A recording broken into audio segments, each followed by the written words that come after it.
आज गीता पाठ करके दंड 260 करके भवानी प्रसाद जी मिश्र कह रहे हैं कि मेरे पिताजी प्रतिदिन गीता का पाठ करते हैं और वो छत पर जाकर गीता का पाठ करते बैठते हैं और दंड 260 करके वो 260 दंड बैठक रोज़ लगाते हैं, उठक बैठक करते हैं। खूब मुगदर हिला लेकर मूठ उनकी मिला। आप मुगदर को समझिए कि मुगदर किसको कहते हैं? जो पहलवानों की बहुत बड़ी लकड़ी के मुट्ठा सा बना होता है, मुगदर बनी होती है, जो बहुत लंबी होती है, हैवी होती है, और उनके दोनों मुट्ठों को मिला करके एक हाथ से एक पकड़ के दूसरे हाथ से दूसरा पकड़ के और वो घुमाया करते थे, जिससे उनका शरीर पुष्ट और बलवान बनता था।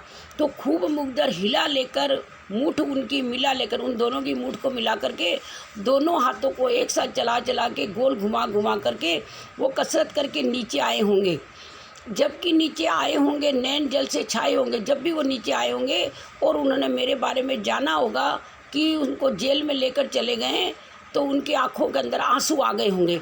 हाय पानी गिर रहा है, फिर कभी कहता है कि बहुत पानी गिर रहा है और घर नज़र में तिर रहा है, मुझे अपने घर की याद आ रही है। और मेरे पिता द्वारा जितने क्रियाकलाप वो रोज़ करते थे वो सारे के सारे मेरी आंखों के आगे घूम रहे हैं। 4 भाई 4 बहनें, मेरी 4 भाई और मेरी 4 बहनें हैं। भुजा भाई प्यार बहनें, भाई मेरी भुजाएं और बहनें मेरा प्यार है। खेलते या खड़े होंगे नज़र उनको पड़े होंगे। उनको 4 भाई और 4 बहनें खेलते दिखे होंगे या खड़े रहे होंगे, उनको 4 ही दिखाई दिए होंगे। लेकिन मैं 5वां, पिताजी जिनको बुढ़ापा, पिताजी को एक क्षण के लिए भी बुढ़ापा नहीं व्यापता, एक क्षण भी नहीं व्यापा, एक क्षण के लिए भी उनको बुढ़ापा नहीं लगता। रो पड़े होंगे बराबर 5वें का नाम लेकर। वो कभी भी तकलीफ़ में नहीं रहते, क्योंकि जिनके 5 बेटे होते वो पिता बड़ा महान पिता होता है, क्योंकि 5 बेटे उनके बहुत अच्छे थे, लायक थे, और पिताजी स्वयं ही खूब चुस्त और तंदुरुस्त थे। इसलिए जब उनको 5वें का नाम उन्होंने लिया होगा तो उनके आँखों से आंसू आ गए होंगे और रोने लग गए होंगे।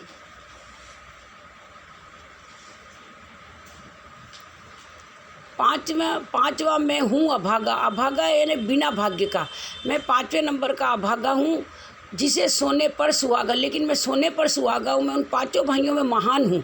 पिताजी कहते रहे, पिताजी ऐसे कहते रहेंगे, मेरा 5वां बेटा बहुत अच्छा था जो जेल चला गया है। प्यार में बहते रहे, मुझे प्यार से वो मुझे बुलाते भी रहे होंगे, मुझे याद भी करते रहेंगे और 5वें बेटे का नाम बार बार लेते रहे होंगे। आज उनके स्वर्ण बेटे, आज उनका सोने के समान बेटा लगे होंगे उन्हें हेठे। जो उनके 4 बेटे घर में थे वो सोने के समान थे, लेकिन वो भी उनको कमज़ोर लगे। हेठे का मतलब होता है कमज़ोर लगे होंगे, क्योंकि मैं उन पर सुहागा। वो 4 बेटे सोना है और मैं उन पर सुहागा हूँ, अर्थात उनसे ज़्यादा बेटर हूँ। तो क्योंकि मैं उन पर सुहागा हूँ और बंधा बैठा हूँ अभागा, लेकिन मैं जेल में बंद बैठा हूँ, मैं भाग्यहीन हूँ। यही मेरी इस समय दिमाग में सोच आ रही है।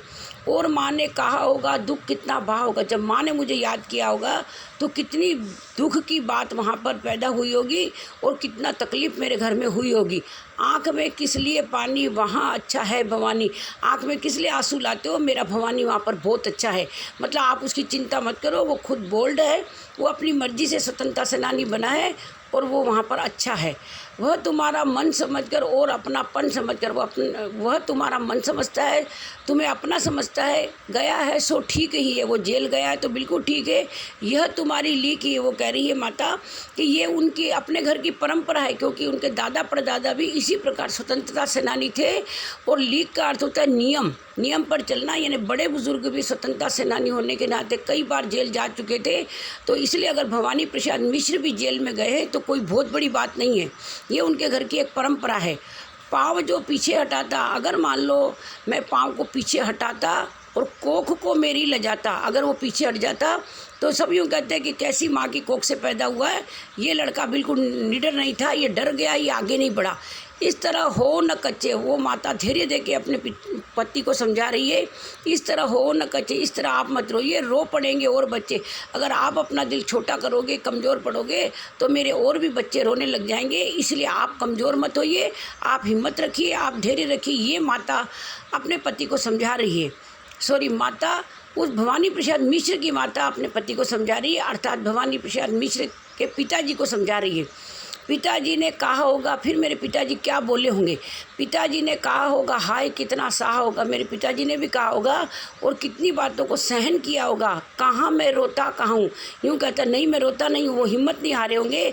और उन्होंने मेरी माता जी को यही जवाब दिया कि मैं रो नहीं रहा हूँ, धीरे में खोता नहीं, और ये कहा है कि मैं कभी भी धैर्यता को खोता नहीं हूँ। हे सजीले हरे सावन, फिर ये कह रहे हैं कि हे हरे रंग के सावन, सजीले सावन, सजीले का तो सजा हुआ। जब वर्षा ऋतु आती है, सावन का महीना आता है, तो सजीले का अर्थ यहाँ होता है कि हर जगह हरियाली हरियाली होती है, इसलिए उस सजीले सावन को कह रहे हैं कि हे सजीले हरे सावन है कि मेरे पुण्य पावन, तुम मेरे पुण्य पावन हो, मेरे प्रिय पुण्य का काम करने वाले हो, तुम बरस लो वे न बरसे। बहुत अच्छी बात कही है भिवानी विराज मिश्र ने कि तुम भले कितना ही रो लो, कितना ही बरस लो, लेकिन मेरे परिवार का कोई सदस्य मेरे लिए रोना नहीं चाहिए। बड़े अंतर मन को छूने वाली बात उन्होंने कही है। पाँचवे को वे न तरसे, और मेरे लिए वो तरसे नहीं, मेरे लिए वो रोए नहीं, इसलिए उनको इतनी हिम्मत देना, इतना ढाढ़स बनाना, हे सावन तू कितना ही बरस लेना, लेकिन मेरे परिवार का एक भी सदस्य रोना नहीं चाहिए। मैं मज़े में हूँ सही है, तू जाकर उनके यही कहना, हे सजीले सावन, मेरे घर में जाकर यही मैं संदेश देना कि मैं मज़े में हूँ, मैं बहुत खुश हूँ, घर नहीं हूँ, बस यही है, सिर्फ मैं घर पे नहीं हूँ, इतनी सी बात है, लेकिन मुझे यहाँ किसी प्रकार की कोई तकलीफ़ नहीं है जेल में।